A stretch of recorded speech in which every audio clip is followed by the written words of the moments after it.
Vamos a pasar el micrófono a cada uno de los que estamos aquí al frente, en este lugar, y nos vamos a dar, ¿qué hora son ahora? 12:35. Vamos a pensar que tengamos una hora para estar acá, y entonces le vamos a dar unos 3 minutos a cada uno de los que quiere agregar algo.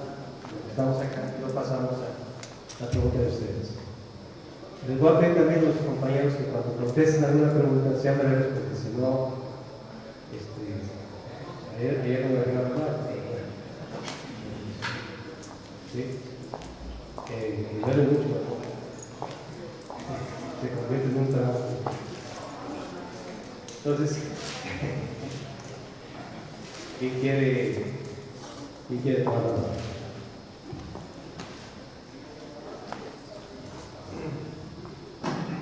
Muchas gracias. Bueno, alcancé a garabatear una especie de silogismo. Quiero presentar dos premisas y en vez de una conclusión les quiero hacer una propuesta. La primera premisa es que pienso que la metrópolis es muchas cosas, pero una cosa que no es ciudad.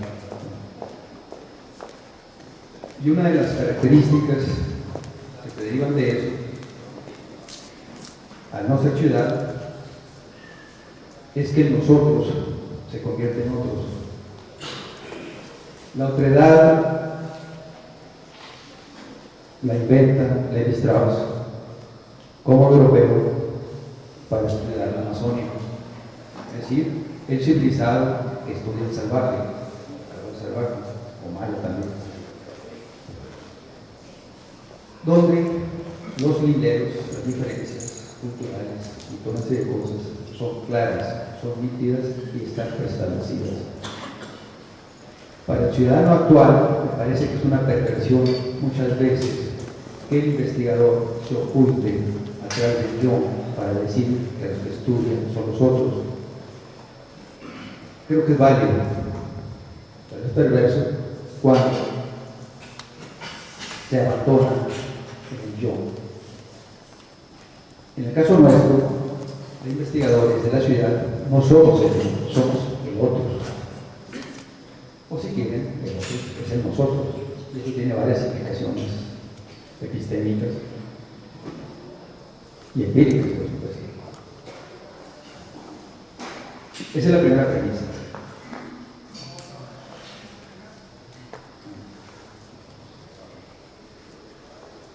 La segunda premisa la voy a retomar a partir de lo que dice Castells. El Castells dice que la ciudad capitalista está en crisis. Yo creo que Castells ya se acostumbró a la beca para criticar la ciudad contemporánea. Porque pienso que la ciudad capitalista, como nunca, es exitosa. Como nunca, la ciudad capitalista está logrando lo que jamás logró. La ciudad capitalista no solamente despoja ya al habitante, al residente, del plusvalor en el espacio de la fábrica o del centro de trabajo. Ahora, la ciudad capitalista despoja al residente de todo. Despoja del tiempo de ocio, del tiempo de transporte. Entonces, ¿qué le queda? Si eso lo ubicamos en una ciudad europea, es una cosa. Si eso lo ubicamos en una metrópolis norteamericana, es una cosa. Pero si lo ubicamos en una ciudad latinoamericana, es otra muy distinta. Más del 60% de los habitantes de las ciudades nuestras, lo único que tiene es tiempo.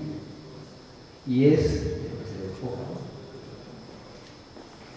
A mí no me preocupa tanto que un grupo de pingüinos tomen decisiones y hagan lo que quieran en las metrópolis. A mí lo que me preocupa es que la mayor parte de la población juegue ese papel. Creo que esa es la preocupación que nos debe interesar. Esa es la segunda premisa.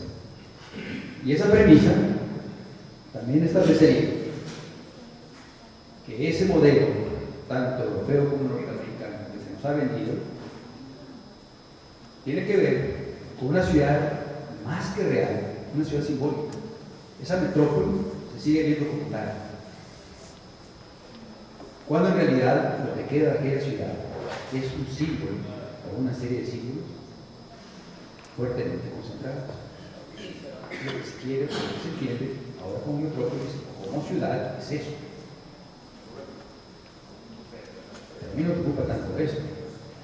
A mí lo que me preocupa es que la casa donde las personas hacen lo que quieren hacer como individuos o como familia, se ha convertido en cajas.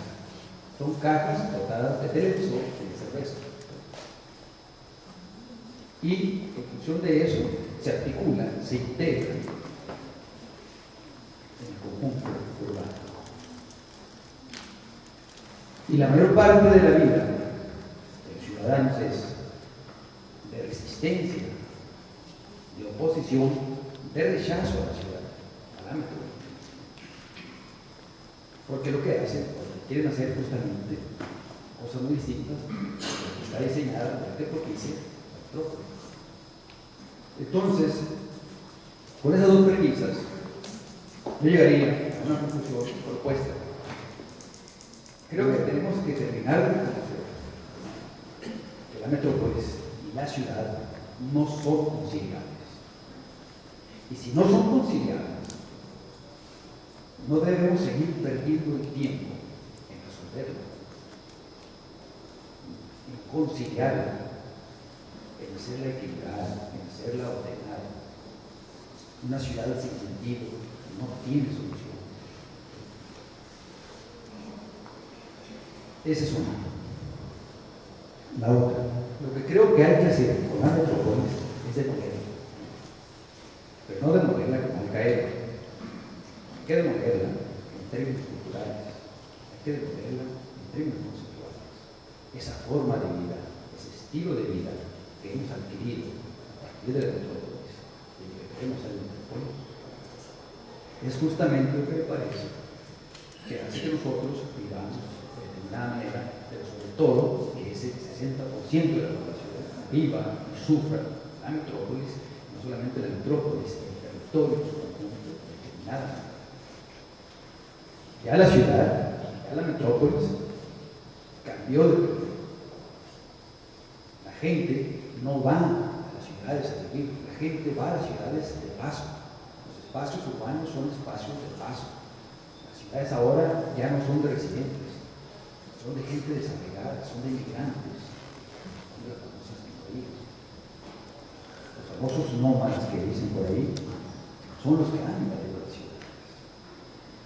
Y Flannery, francés, ahora corresponde el migrante, el desalojado latinoamericano. Entonces, creo que esa metrópolis, en realidad, que seguimos presentando, es más simbólica que real, o por lo menos profundiza la dimensión simbólica de la realidad.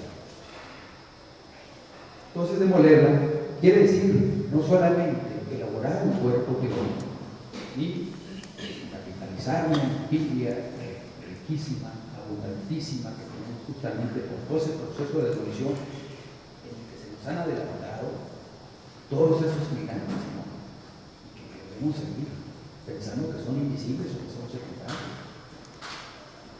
Eso es lo que tenemos que interpretar. Es una dimensión que no vamos a empezar nosotros ya a mostrar, ¿no? Así tenemos que verlo. Y en esa construcción debemos de participar.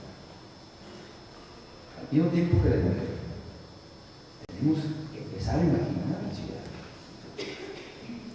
E imaginar la ciudad que nosotros queremos es una forma de empezar a construir. Es una forma de empezar a transformar esa realidad.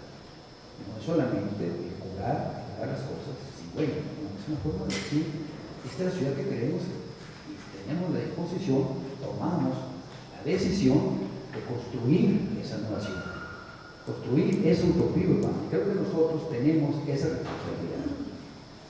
Creo que nosotros tenemos que constituirnos una especie de red, una especie de grupo que nos permita ir haciendo esta elaboración que tiene que ser necesariamente una elaboración colectiva.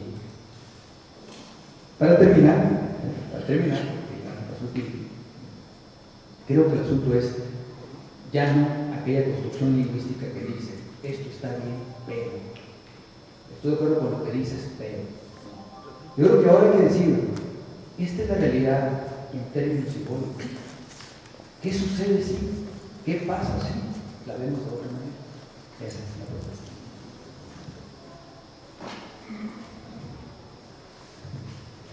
¿Quién sigue? Intentaré cerrar con tres ideas. Partiré con aquello que me preguntaron ayer de la descarterialización de la metrópoli. ¿Sí? Partiré, por tanto, hablando de la descarterialización de la metrópoli, que fue una de las cuestiones que preguntaron ayer.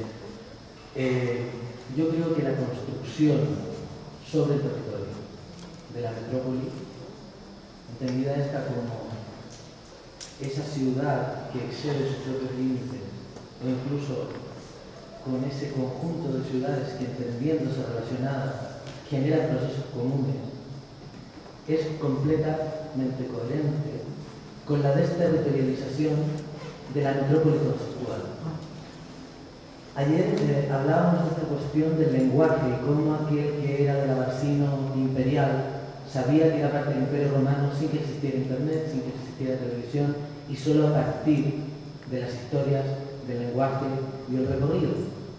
Y yo creo que, desde luego, hoy, teniendo Internet, teniendo televisión, teniendo radio, teniendo medios, somos mucho más capaces de entender esa realidad global. Y la metrópoli, creo, repito, insisto, no es esa metrópolis de mi ciudad, ni esa metrópolis de mis ciudades, ni siquiera la metrópolis que se puede construir con todas las regiones metropolitanas de mi país. Creo que nuestra metrópolis o nuestro proceso individual de metropolización tiene que ver con esas estructuras globales que somos capaces de conocer, quizás no de entender del todo, pero como mínimo de saber que existen y de reconocer ciertas similitudes y ciertas diferencias. Y esa conceptualización o esa desterritorialización de la metrópolis conceptual creo que no se contrapone en lo absoluto con la construcción de la metrópolis física territorial. Y más aún, creo que la construcción de la metrópolis física territorial, y en esto estoy en contra de lo que acaba de decir Eloy, es perfectamente posible y complementaria con la ciudad. Quiero decir que ciudad y metrópolis pueden y deben coexistir. Y creo que una ciudad, sin dejar de ser ciudad, puede ser a la vez metrópolis. Porque las implicaciones que debe tener la ciudad, creo, están en el plano del habitante como individuo y del habitante como colectivo, pero en su cotidianeidad, en el poder ir al parque, en el tener que ir a trabajar o estudiar, en el tener que ir a buscar a los niños al colegio y en el poder ir a hacer las compras, como decía Carmen, donde quiera. Pero eso, insisto, no es incompatible con el poder recorrer una carretera para ir a una playa que sigue siendo parte de mi entorno, de otra escala, de otra magnitud, de una escala territorial y de una escala metropolitana.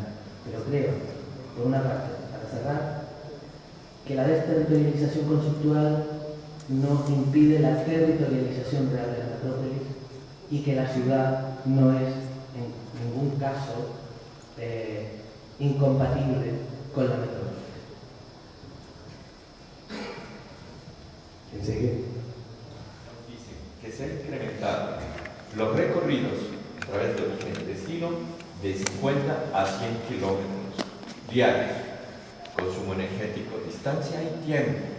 Pues imagínense ustedes cuánto el costo de la vivienda tiene que tener, el costo supuestamente barato, ante el incremento del gasto de la familia para transportarse cotidianamente hacia las zonas de trabajo. Paradoja, el planeamiento actual no sirve para nada. Pero quiero reportar algunos puntos. Creo que sí, yo dije al principio que me interesaba trabajar en imaginación y ciudad, no los imaginarios, sino transformarnos en algo que me parece afortunado que colegas mucho, de una visión que curiosamente viene de un área gerencial, que es esto que hay que convertirnos en imaginantes, imaginantes, digamos, como aquellos que construyen elementos que pueden influir y transformarse después en imaginarios, pero que esa transformación de lo que hace a través de la imaginación permite construir una realidad que es la única forma en la cual podemos entender lo que está pasando en el mundo real. Entonces creo que yo me sigo intentando... La dictadura puede ser mejor, ella no es que lo dijo eso lo hago de hablar, ¿no? Es un momento dado, porque me ha dicho algo así como que después mejor. Entonces, tremendo, ¿no? Pero sí, y también dije que lo que prefería más era una imperfecta democracia a una perfecta dictadura. Y eso lo dijo Bertrand Russell, ¿no? O sea, las sociedades, eso es un elemento importante, sin darle un tinte necesariamente, yo diría que hemos perdido realmente el aspecto de la ideología. Estoy totalmente de acuerdo. Le tenemos miedo a la ideología y la transitamos lateralmente. ¿Y qué? Soy libre. Me pidió 2 minutos, Fernando. No, yo quería también cerrar un poco con una idea, digamos, que es importante, yo creo, recordarnos a nosotros como arquitectos y urbanistas, ¿no? Es también medio paradojal. Nosotros discutimos, digamos, sobre la ciudad y yo creo que lo tenemos que hacer, ¿cierto? Pero a veces las discusiones suenan como si nosotros hiciéramos la ciudad. Y eso no es verdad. Es decir, yo no sé ustedes acá en Guadalajara, pero en Bogotá, vamos a decir, el restaurante tiene por ahí unas 42.000 hectáreas construidas. Y de esas, con seguridad el 70 o el 75% se han construido y que tengan que ver con los arquitectos y los urbanistas. ¿De verdad? Grandes sectores de Bogotá, donde no ha ido nunca un arquitecto en un urbanista. No, eso no sé. Ahí sí ya no sé, yo ya no sé si sí o si no, digamos. Eso sería también parte de la investigación, digamos. Ya el que la ciudad se pueda hacer sin que los arquitectos y los urbanistas y por supuesto sus teorías y sus discusiones y todas estas cosas tengan nada que ver con eso. Pero nada. Entonces ahí hay un problema, ¿no? Porque nuestro objeto de estudio no tuvo nada que ver con nosotros. Hasta este momento nos lo hemos planteado nosotros como una perspectiva, y quiero decir que es, entre otras cosas, el movimiento moderno que plantea el problema de mirar de conjunto, ese problema, de planteárselo como problema. Antes del movimiento moderno nadie se ha planteado ese problema. Y es por la Constitución misma, el estatuto mismo del discurso moderno, que se puede plantear una pregunta como esa. Entonces ahí hay una cuestión interesante, ¿no es cierto? Porque yo lo que pienso es que estamos construyendo nosotros, así como siempre se hace, como nosotros estamos construyendo nuestro propio objeto de estudio. Estamos construyendo los discursos con los cuales enfrentar ese objeto de estudio. Pero tenemos que hacerlo de esa manera, ¿no? Pretender, es decir, lo que decía ahora el compañero, burlando después de la mesa y toda esta cosa, no sé. Tiene toda la razón. Es decir, si uno sale de acá y le pregunta al conductor del bus que si los imaginarios y si no sé qué, etcétera, pues el tipo va a decir, está loco. En algún sitio lejitos de mí porque yo tengo que conducir, digamos. Bueno, ese es el punto que yo quería realizar. Mira, lo que pasa es que, siguiendo un poco la línea alguien tiene que empezar a realizar las ideas cuando el proceso de desarrollo urbano de la sociedad se dispara. O alguien que dijo, bueno, todo se nos sale de las manos, no es una pequeña ciudad, es un pueblo. Alguien tiene que totalizar las ideas. Que no se lleven a cabo como tal, es otra cosa. Alguien tiene que dar una noción, aunque sea histórica, de qué es lo que está pasando, qué es lo que sucede. ¿Sí? Por eso es que aparece la arquitectura y los urbanistas y los sociólogos y muchas entidades, que ahora el efecto es, y que lo vamos a hacer como que bien. Incluso las universidades están preparadas todavía para eso. Seguimos aprendiendo de algunas cosas que hace 5 años. El pacto universitario sigue siendo la misma estructura que en el nivel. Por eso es el fenómeno del pacto universitario. Por eso es que el reto es mucho más allá. No se trata de llegar a lo que somos, sino algo decía, estos somos esto que nos constituimos como sociedad, esos somos. Y los del plan son otros, y los chinos están haciendo otra. Eso es. Pero es que tenemos muchos años pensando en que eso era el camino. Era más crítico, menos crítico, era posible, menos posible, era más conflictivo, menos conflictivo, pero eso era el camino. El camino capitalista, la estructura financiera que llevó a la globalización, de una forma de ser ciudad planeada, etcétera, etcétera. Bueno, eso nos ha llevado a esto que tenemos. Y el reto es cómo nos replanteamos todo esto si nosotros somos producto de eso. Y entonces ahí hay una cosa que no se va a cambiar mañana, pero en algún momento se tiene que iniciar. En algún momento tenemos que dar unos pasos, como algunos otros lo dieron en alguna ocasión. No se va a ver después que van los resultados o una cosa. Pero sí, en las sociedades del mundo, a lo largo de la historia, alguien tenía que, incluso en la antigüedad hubo el sacerdote que pensaba en la sabiduría. Claro, la sociedad es otra ahora. Pero alguien tiene que encargarse supuestamente de pensar qué está pasando. No significa que los demás no piensen, solo que corresponde a la idea totalizadora de las cosas. ¿No? Vamos a ver. A mí me preocuparía mucho que esto no existiera. Eso sería más grave todavía. Y que no existiera, pues estamos acá enfrente, que estén ustedes de este lado. Porque entonces estaríamos en un caos total. No habría posibilidad de salida, ¿no? No habría salida, ¿no? Entonces esto es así como un pequeño recipiente donde ponemos algunas recetas, algunos condimentos, etc. Y vamos a revisar. Parte de eso que sale son ustedes. ¿Sí?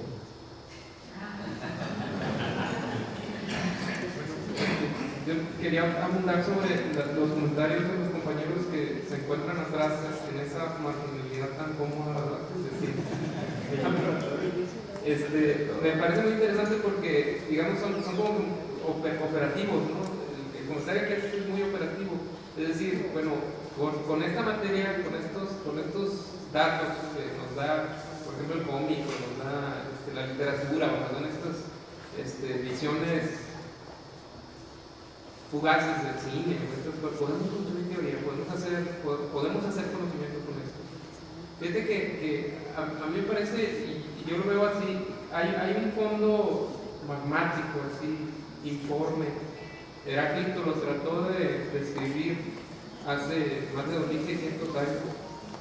Él decía que siempre fluía, del que brotan todos los nombres, del que brotan todos los sueños, que de repente presenta picos, y esos picos son materias, se materializan. A veces se materializan de esas formas, con esas visiones fugaces o de esas maneras que aparentemente pues no tienen dignidad. O sea, son indignas, ¿verdad? Son indignas de reproducirse, son indignas de nombrarse porque no tienen pies de página o no tienen bibliografía. Y nosotros nos preguntamos, ¿eso refleja ese magma, eso es un reflejo de ese magma. Una de las cosas más emocionantes, porque en esto hay mucha emoción en el encuentro con la verdad, o la producción de la verdad, no estoy seguro qué sea. Hay una emoción muy grande cuando hayas que una evidencia hallada en un rincón como estos de un cómic, o como estos de un dibujo de un niño, o como la plática de una señora, de repente refleja toda una percepción sobre, o una concepción sobre el objeto. Yo doy clases de metodología de la ciencia, entonces a esto le llamamos valor de verificabilidad. Un valor alto de verificabilidad implica que varias cosas en varios puntos del tiempo y del espacio y de las circunstancias te explican un fenómeno, te ayudan a entender un fenómeno.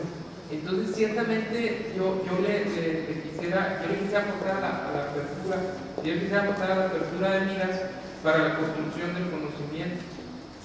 Una de las cosas que ya lo señaló hoy, y muy bien lo señaló hace un momentito, una de las cosas que creo que mantuvieron constreñida a la visión del mundo a partir de la ilustración es justamente el haber desengarzado de la producción de conocimiento todo aquello que no tiene un soporte material tangible, medible, pesado, cuantificable.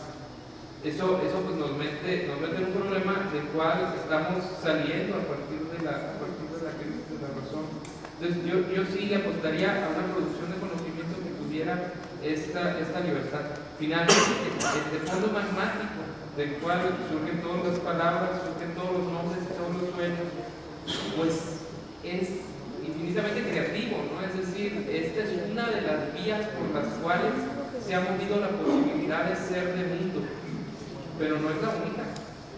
Es más, una de las cosas que le dieron el premio Nobel a Prigogine, que ya lo mencionábamos, fue demostrar que la incertidumbre no es solamente una propiedad fundamental del mundo microscópico, no, la incertidumbre está aquí en lo macroscópico, en nosotros, en todo esto.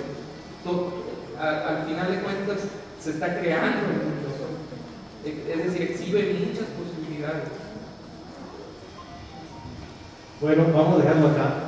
Yo quiero decirle solamente que decía alguien que era aficionado a jugar con el agua y sin embargo se mueve. Esto está aquí, esto es algo que nos permite estar reunidos y yo quiero decirles, en primer lugar, reconocer su asistencia. Ojalá y sigamos teniendo este tipo de ejercicios con este programa, con este grupo y con otros más. Ojalá y esto sirva como un revulsivo, como un impulso a la meditación, no hasta saca pues, a la meditación, a la reflexión, al trabajo intelectual que es más importante.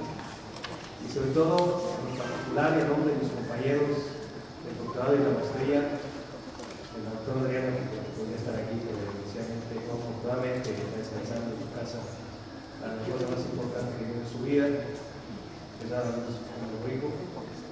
En nombre de todo nuestro grupo de trabajo, desde que lo digo con mucho gusto, desde febrero, mi gran amigo Centro Ambiente, Elizabeth, Mike, Adriana, Selene, Norma, Reina, todos los compañeros, Vero, Lisa.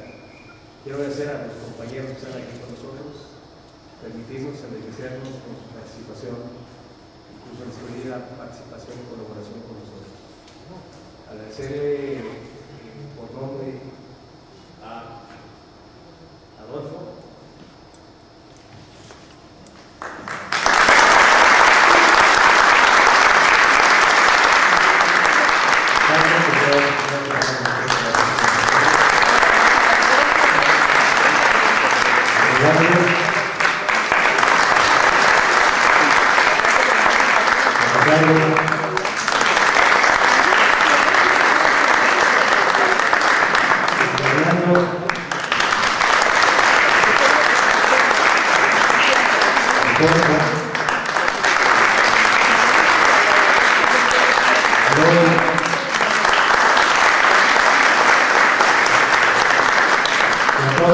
de veras que más gratificado soy yo. Muchas gracias a todos.